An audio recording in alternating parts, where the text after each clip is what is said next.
Assalomu alaykum hurmatli tomoshabinlar. Bugungi obzorlarimizda Voyah Free. Qani bo'lmasa syomkani boshladik.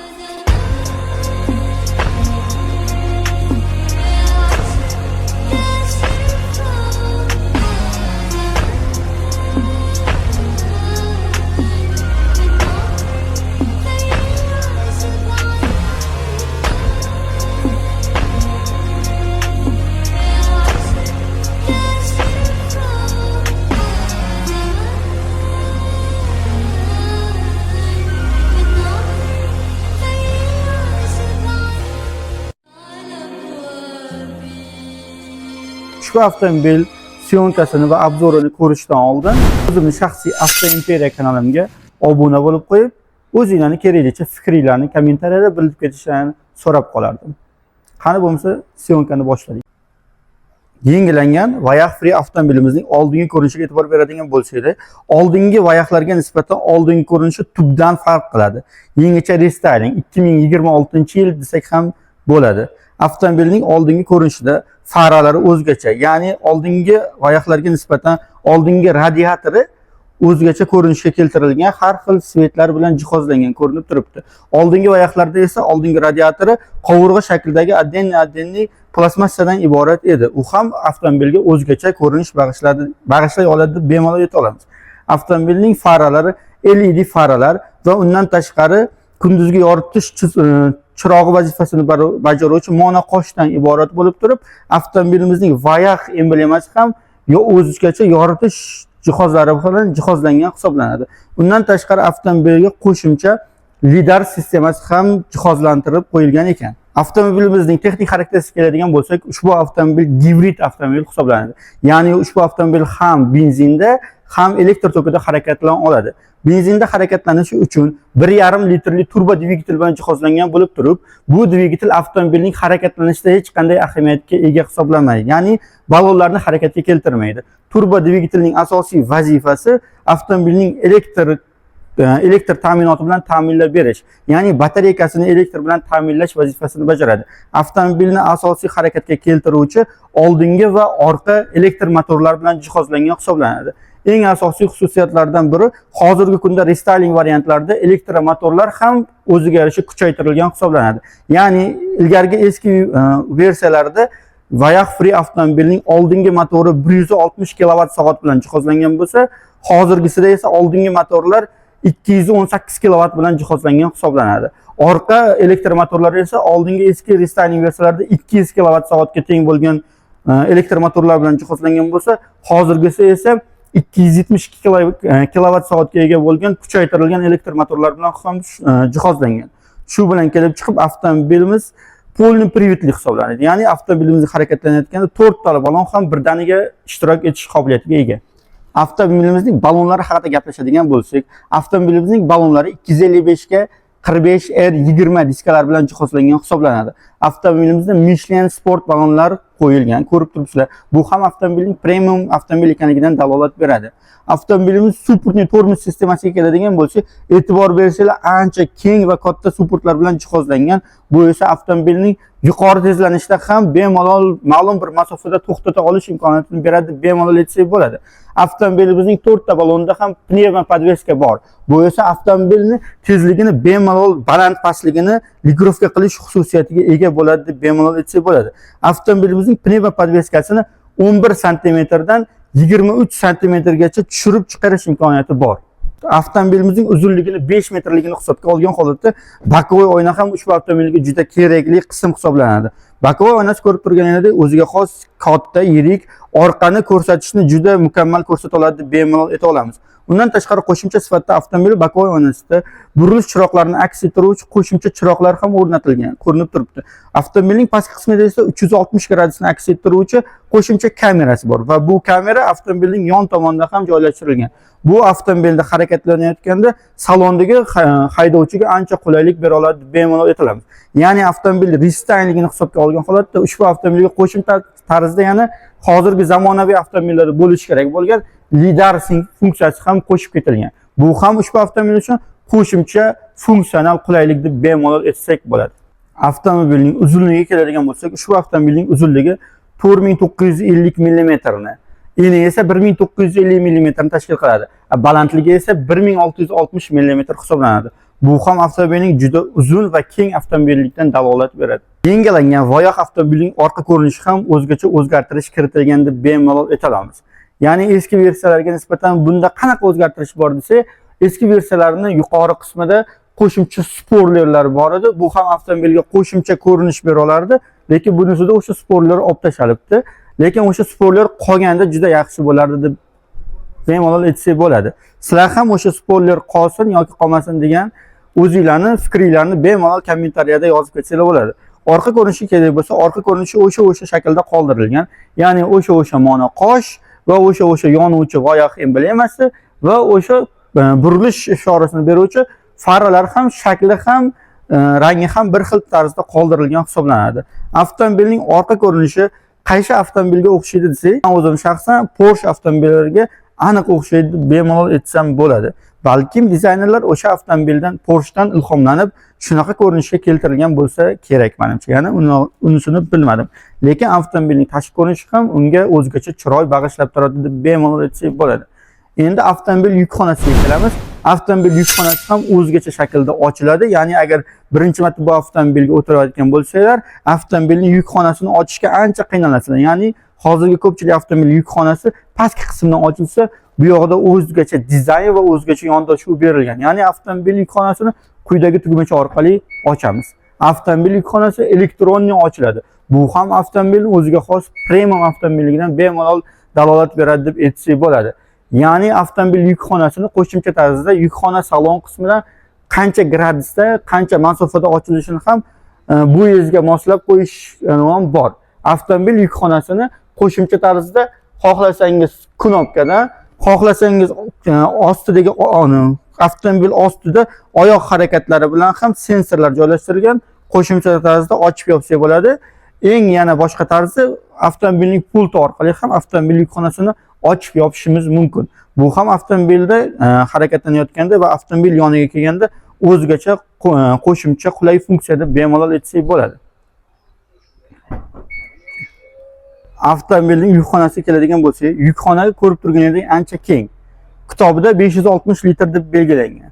Ushbu avtomobil yukxonasi orqa o'rindiqlarini yotqizib qo'yadigan bo'lsak, ushbu hajm yanada ortadi, ya'ni 1340 litrlar atrofida bo'ladi deb bemalol aytsak bo'ladi. Avtomobilda yukxonasida nima bor deganimizda, qo'shimcha yostiqchalar bor ekan. Bu ham uzoq masofali yo'llarga harakatlanayotganda ancha kerakli vosita hisoblanadi. Avtomobil yukxonasida bitta katta subwoofer bor ekan. U ichkari kirganda addenni gaplashamiz. Avtomobil yukxonasining ichkari qismida 12 talar subwoofer dinamika sistemasi, o'sha kolonka sistemasi bilan jihozlangan hisoblanadi. Undan tashqari avtomobilda 12 voltli zaryadlash uskunasi, bu tomonda esa pnevmani boshqaradigan qo'shimcha knopka ham joylashtirib ketilgan ekan. Avtomobilning pastki qismida zapaska baloni ham, dakatka balon ham yo'q. Bu avtomobil zapaska balonsiz joylashtirilgan. Pastini ochib o'tirmaydi. Bu yoqda qo'shimcha jihozlar, avtomobilning yukxonasida qo'shimcha balon bilan jihozlantirilmagan. Bu ham hozirgi zamonaviy avtomobillarda qo'shimcha qilib borilayotgan ishlardan bilib olib turib, hozirgi zamonaviy avtomobillar qo'shimcha balonsiz. Balkim avtomobil agar balon teshilib qoladigan bo'lsa, uni yamash uchun kerakli bo'ladigan jihoz bilan nasos bilan jihozlab qo'yilgan, lekin qo'shimcha balonlarsiz. Endi esa avtomobil yukxonasini sekingina yopib qo'ygan holatda avtomobilning ichki qismiga o'tamiz. Bu ham kimdir uchun qiziq hisoblanadi. Avtomobilning oldingi eshigi haqida gapiradigan bo'lsak, oldingi eshik o'zgacha ko'rinishga ega. Yuqori qismi yumshoqqina koja bilan jihozlangan, bu yog'i esa ham yumshoqqina materialli koja, ozgina qismida esa aquaprint elementi berib ketilgan ekan. Avtomobilning o'zining dinamikasi bor, ya'ni voyoq o'zining zavodskoy dinamikasidan foydalanayotgan ekan. Qo'shimcha tarzda bu yoqda ham ozgina peshalka qoldirib ketgan ekan. Bu ham avtomobilga ancha qulay zvuklarni bera oladi deb bemalol aytsak bo'ladi. Avtomobilning yuqori qismida esa plastmassa, lekin ustiga menimcha material tortilgan yumshoqqina plastmassa hisoblanadi. Avtomobilning qo'shimcha tarzda yangilangan restoran versiyasida avtomobilning ichkaridan elektronli qo'l harakatlarsiz misol ochadigan qo'shimcha tugma ham joylashtirilib ketilgan ekan. O'zimizda oddiy GM avtomobillarga o'xshab ruchkani tortib o'tirmaymiz, knopkasini bitta bossak avtomobil eshigi ochiladi. Bu ham o'zgacha yondashuv deb bemalol aytsak bo'ladi. Avtomobilimizning oldingi o'rindiqlari haqiqiy sportivniy o'rindiqlardan iborat deb bemalol aytsak bo'ladi. Ya'ni ushbu avtomobil elektronniy boshqaruv xususiyatiga ega. Bir 12 xil poложенияda o'zim ko'rib chiqdim. 12 xil poложенияda boshqarish, regировка qilish xususiyatiga ega hisoblanar ekan. Avtomobilning oldingi o'rinlarida obduf, abagrev va massaj funksiyalari bor. Bu ham avtomobilda harakatlanayotgan haydovchiga ancha plus qulaylik deb bemalol aytsak bo'ladi.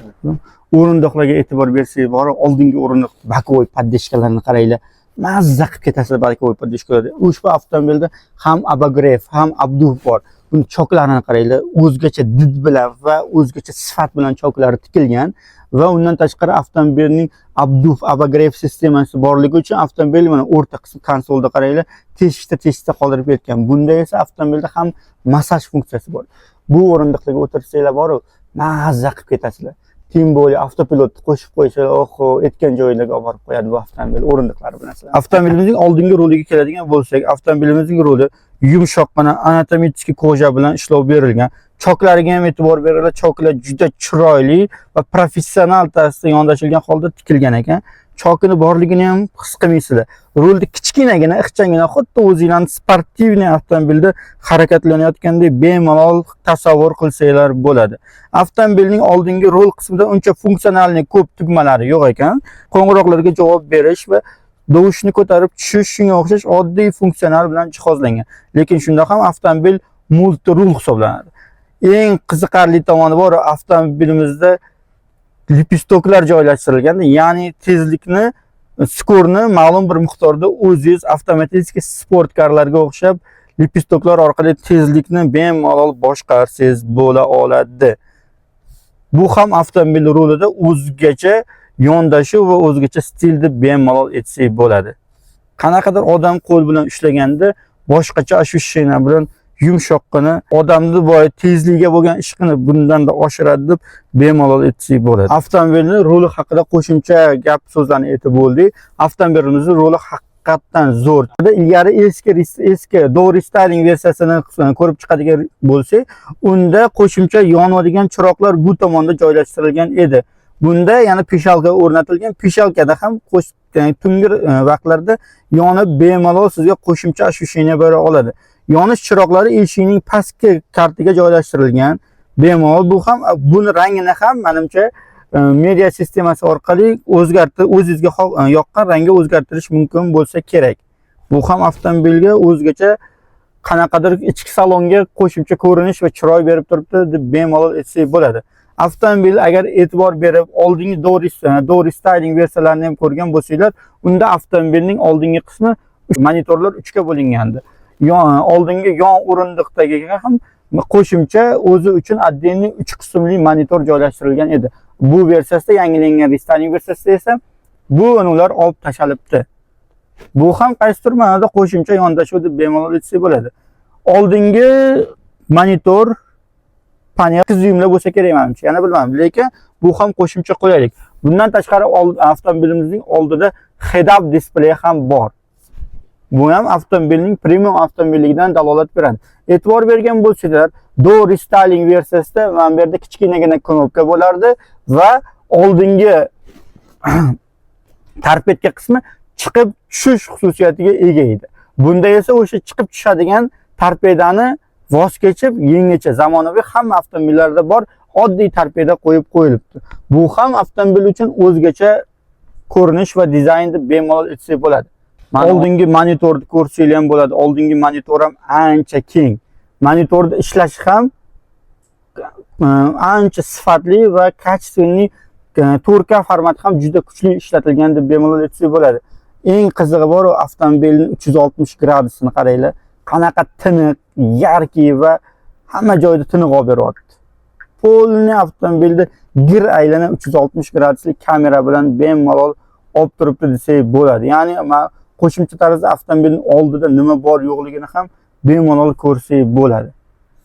Bu ham o'zgacha yondashuv deb bemalol aytsak bo'ladi. Eng asosiysi bor, avtomobilni o'zimizni zamonaviy GM avtomobiliga o'xshab skorlichak o'rta tabloda emasda, rul barabanlariga joylashtirilgan. Bu ham o'zgacha avtomobilga chiroy bag'ishlab turibdi deb bemalol aytsak bo'ladi. Avtomobil 2026-yil Vayak Free Restyling versiyasining asosiy ko'rinishi tashqi ko'rinishga emas, balki salonga bag'ishlangan ekan.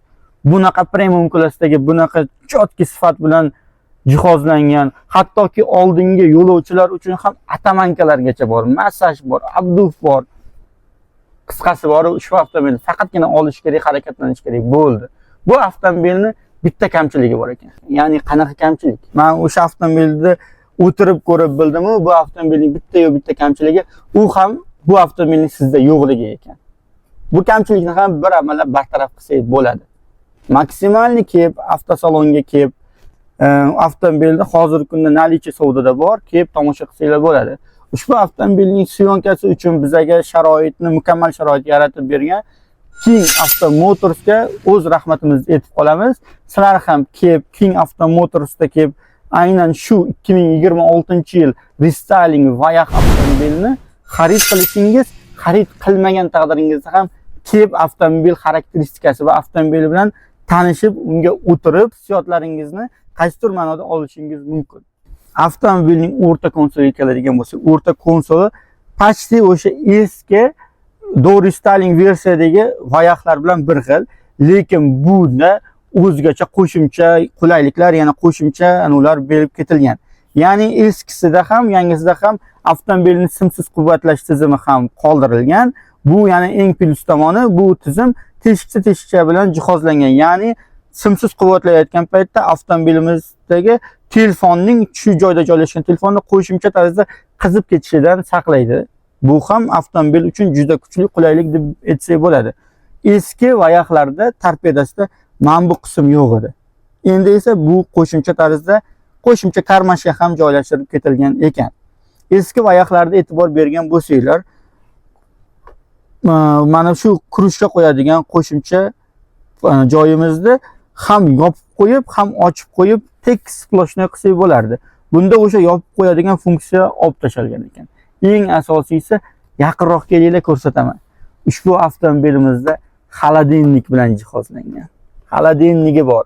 Bu yozda ham, qishda ham eng kerakli funksiyalardan bittasi hisoblanadi. Ushbu parlakotnikni xohlasangiz bu tomondan, xohlasangiz bu tomondan ochishingiz bo'ladi. Eski Vayaklarda ham bor edi, lekin bu oddiygina narsa saqlaydigan joy vazifasini bajarardi. Bu restyling versiyasida eng kerakli funksiyalardan buni ishlatib ko'rgan odam biladi.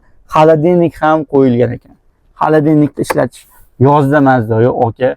O'zdekgina turadi, suvlaringiz isib ketmaydi. Bu ham ancha qo'shimcha funksiya hisoblanadi. Avtomobilimizning yuqori qismiga keladigan bo'lsa, yuqori qismi ham qora tikandan ishlov berilgan ekan. Bu ham juda zo'r hisoblanadi. Eng yoqqan tomon, yuqori tomonda ham kolonkalarning peshalkalari joylashtirilgan ekan. Bu ham o'ziga xos dinamika beradi deb bemalol aytsak bo'ladi. Quyoshdan qaytaruvchi koziroklarga keladigan bo'lsak ham, bundagi eng menga yoqqan funksiyalardan bittasi, qaranglar, ham oyna bilan jihozlangan. Oyna qo'shimcha tarzda yoritish vazifasini bajaruvchi qo'shimcha chiroqlar ham qo'yilgan ekan. Bu ham avtomobilga o'zgacha ko'rinish va o'zgacha, qisqacha qilib aytganda, shu qism uchun ham o'sha kompaniya pulni tejab qolmagan. Kerakli narsalarni keraklicha qo'yib bergan. Bu ham avtomobilni o'ziga xos premium avtomobillardan biri ekanligidan dalolat bera oladi deb bemalol aytsak bo'ladi. Avtomobilda o'zgartirish juda ko'p. Avtomobilda hammaga yoqadigan panoramli tom bor. Yuk emas. Bu menimcha ochilmaydi. Panoramli tomning eng zo'r tomoni, ushbu avtomobil panoramli tomi, bizning O'zbekiston sharoitimiz yozda bilasizlar, issiq bo'ladi. Agar mana shu shtorka bo'lmasa, parda qismi bo'lmasa, yozda mana shu tepanglardan sochinglar uzun bo'ladimi? Sochinglar bo'lmaydimi? Tepadagi panoramli oynani qizish sababdan boshinglarni shunaqa issiq beradi. Mana bu panoramli parda sizlarni qaysidir ma'noda issiqdan asraydi. Lekin tungi vaqtlarda kechqurunlar shunda ochib qo'yib, shaharni go'zalligidan, osmonni musaffoligidan bemalol tomosha qilib ketish ham o'zgacha qanaqadir odamga ruhiy jihatdan qanaqadir kuch beradi deb bemalol aytsak bo'ladi menimcha. Kimga qanaqa, lekin men uchun panoramli oyna ochilgan dedi. Men bu prosta panorama emas, panoramli lyuk bo'lib ochilganda, bu ham o'zgacha avtomobilga bo'lgan qiziqish bo'lardi. Kimni fikri qanaqa? Menga lyuk bo'lganda zo'r bo'lardi. Toza havoda sochni pillatib yurganga nima aytsan? Sochi yo'q do'stinglarga jo'natib qo'yinglar bu video. Yana juda kuchli funksiyalardan bittasi menga yoqqan joylarda oldingi yong'oqda ham atamanka bor ekan. Qaranglar. Oldingi konsol, o'rta konsolning pastki qismi ko'rsanglar ochiq joy bor. Bu ochiqcha joyda USB port va Type-C port bilan jihozlangan ekan. Bu ham qo'shimcha qulaylik, qo'shimcha keraksiz jihozlarni yoki hujjatlarni telefoningizga ham pastga qo'yib qo'yishingiz mumkin. Bu ham joydan o'rtadagi joydan ham maksimal darajada foydalanib ketish imkoniyatini beradi deb aytsak bemalol bo'ladi. Avtomobilning oldingi eshigi boshqa tema. Uni oynasi ham boshqa tema, ukalar. Oldingi oyna bor, ikkita sloydan iborat ekan, ikki qavat oynadan ekan. Bu ham avtomobilning ichki sistemasiga qo'shimcha tarzda shumka qilish shart emas degan. Ya'ni ikkita sloyli oyna orqali avtomobilning ichki qismida ham ancha-muncha tashqi ta'sirda bo'layotgan har xil shovqinlarni ham avtomobilning o'zida bo'lib turgan, ichida bo'lib turgan shovqinlarni ham xoh ko'chaga, xoh tashqariga chiqarmaydi. Ichkaridagini tashqariga, tashqaridagini ichkariga kirgizmaydi. Bu ham premium cross avtomobillarda ishlatiladigan ikki sloyli oynalardan iborat ekan. Yana eng qizig'i ushbu ikki sloyli oynalar faqatgina oldingi eshik chastida emas, balki orqa eshikdagi oynalar ham ikkita sloydan iborat ekan. Buni shaxsan o'zim o'tirib tekshirib ko'rdim. Eshikni ochadigan ruchkalarga e'tibor beradigan bo'lsak, qo'shimcha yonadigan chiroqlar bilan jihozlangan ekan. Bu esa avtomobilga kechqurun yaqinlashganingizda ham ruchkalar chiqadi va sizga yorug'lik orqali avtomobil ruchkalari qayerda joylashganligini bemalol ko'rsatish mumkin. Bu ham avtomobil kechqurun harakatlanayotganda ham o'zigacha chiroy, ham qo'shimcha funksional qulaylik hisoblanadi. Ya'ni aerodinamikaga xos shaklda hozirgi zamonaviy avtomobillarning hammasida oldingi ruchkalar ham kirib, ham chiqish xususiyatiga ega. Avtomobilda qo'shimcha tarzda yuqori qismida kamera ham joylashtirilgan bo'lib turib, bu salonning ichini bemalolgina tasvirga olib ketish imkoniyatini beradi. E'tibor bergan bo'lsanglar, Door Styling versiyasida va Yaxfrining 318 Door Styling versiyasida ham torpedka qismi chiqib tushadigan bo'lib turib, undan tashqari torpedkada o'sha haydovchining fiziki holati qanday ekanligini ko'rib ketuvchi datchiklar bilan joylashtirilgan edi. Hozir operatordan so'rab qolamiz, eski Door Styling versiyasini videosini, rasmini yoki qo'yib ketishini. Hozirgi yengillangan restyling versiyasida ana shu funksiyani bajaruvchi qism mana bu tomonga o'tkazib qo'yilgan. Bu esa avtomobilda harakatlanayotgan haydovchining fiziki holatini, uni uxlab qolmaganmi, tetik turibdimi, hammasini bilib, qo'shimcha tarzda signal berish xususiyatiga ega bo'ladi deb aytsak bo'ladi. Bu ham avtomobil prosta sotuv uchun emas, insonlar mazza qilib haydash uchun chiqarilgan premium klass avtomobil ekanligidan dalolat beradi, bemalol aytsak bo'ladi. Endi esa ushbu avtomobilni orqa o'rindiqlariga o'tib, orqa o'rindiqlari haqida sizlarga qo'shimcha ma'lumotlar berib o'tamiz. Avtomobilimizning orqa o'rindiqlari ham o'ziga xos, juda keng, sifatli va kojinli o'rindiqlar bilan jihozlangan. Eng asosiy funksiyalardan bittasi oldingi o'rindiqlarda bor abagrev va abduf sistemasi orqa o'rindiqlarda ham bor ekan. Orqa o'rindiqlarda ham abduf, abagrev bor. Bundan tashqari avtomobilning orqa eshiklarining apsiska qismiga keladigan bo'lsak, oldingi eshikda nima bo'lsa hamma narsa bor. Pishalka bor, kolonka bor, avtomobil eshiklarini elektronlik ochib yopadigan knopkasi bor, koja, yumshoq koja, aquaprint, hamma narsa bor. Eng asosiy funksiyalardan bittasi menga yoqqani, orqa o'rindiqlarni ham ligrofli qilish funksiyasi bor ekan. Ya'ni uzoq yo'lda ketayotganingizda orqa o'rindiqlarni ma'lum bir masofada yotqizib, bemalol keng yotib ketish imkoniyati ega ekansiz. Tikka ketmaysiz, bemalol yotgan holatda, oyoqlaringizni cho'zgan holatda ketsangiz bo'ladi. Meni bo'yim 170 santimetrligini hisobga olgan holatda ancha keng joy bor desak bo'ladi. Oldingi o'rindiq meni bo'yimga moslashtirilgan. Xohlasanglar yana ozgina oldinga surib qo'ysanglar bo'ladi. 190 bo'yli odamlar ham orqada bemalol ketsa bo'ladi. Orqa o'rindiqda harakatlanayotgan yo'lovchilar ham o'ziga xos komfortli harakatlanadi deb bemalol aytsak bo'ladi. Avtomobilning o'sha lidan bitta farqi kapitanskiy sidin emasligini deb bemalol aytsak ham bo'lsa kerak menimcha. Avtomobilning orqa o'rindig'ida yuqori qismida ham oldingi o'rindiqdagi kabi qo'shimcha pishalka sistemasi bor ekan, kolonkani bir qismi va bu ham. Ya'ni undan tashqari qo'shimcha chiroqlar bilan jihozlangan ekan. Bu chiroqlar sensorli chiroq ekan. Mexanический knopka orqali bosib yoqish shart emas ekan. Qo'lingiz orqali bitta tegsa o'chib, yana bitta harakat orqali yoqish imkoni bor ekan. Avtomobilning qimmat premium klassligini isbotlovchi yana bitta belgilardan bittasi ilgaklarda mikrolift bormi? Ya'ni avtomatik o'zi qaytarib oladimi? Qaranglar. Mikrolifti bor ekan. Bemalol bu avtomobil premium klass avtomobil desak bo'ladi.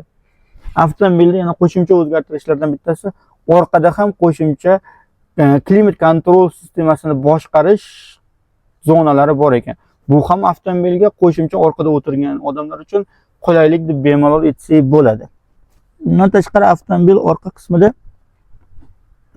mana Type-C va USB port bor. Bemalol orqada ketayotgan farzandlaringizmi yoki sherigingizmi telefon gadjetlarini yoki smartfonlarini zaryadlab ketish imkoniyati ham ega. Bu ham orqada o'tirgan odamlarning komfortini o'ylab qilingan deb bemalol aytsak bo'ladi. Orqa o'rindiqlarda bor oilalar uchun maxsus bolalar o'rindig'ini o'rnatish uchun qo'shimcha joylar ham berib ketilgan ekan. Bu qo'shimcha joylar o'ng tomonda ham, chap tomonda ham bor ekan. Undan tashqari avtomobil o'rtasida podlokotnikimiz bor. Bemalol bu podlokotnikda ikkita podstakanlik bor. Bu ham uzoq yo'lga harakatlanayotganda yoki qo'shimcha uzoq yo'l bo'lishi shart emas. Shaharning ichida bo'lsa ham orqada harakatlanib ketayotgan insonlar uchun qo'shimcha qulaylik. Funksionalni uncha ish bajarmaydi, lekin baribir kerakli podlokotnik hisoblanadi. Buni sekingina joyiga qaytarib qo'ysak ham bo'ladi. Yana bitta o'rin vazifasini bajara oladi deb bemalol aytsak bo'ladi. Endi esa sizlar bilan ushbu avtomobilga bo'lgan video obzorini yakunladik. Sizlardan like bosib, podpiska bosib, kanal rivoji uchun o'z hissalarini qo'shib qo'yishingizni so'rab qolardim. Kimda kim yana qanaqa avtomobilni syomka qilishni so'rasa, kommentariyada o'z fikrini va avtomobil rusumini yozib ketishini so'rab qolardim. Sog' bo'linglar, salomat bo'ling. Ushbu avtomobil syomkasi uchun bizga sharoitlarni yaratib bergan King Motors avtosaloniga o'z rahmatimizni aytib qolamiz va kerak bo'lsa o'zingizlar kelib turib, ushbu avtomobil hozirgi kunda King Motors avtosalonida turibdi. Bemalol kelib o'zingizlar obzor qilib yoki ko'rib ketishinglar mumkin. Xarid qilishni xohlagan odamlar quyidagi raqamlarga murojaat qilishingiz mumkin.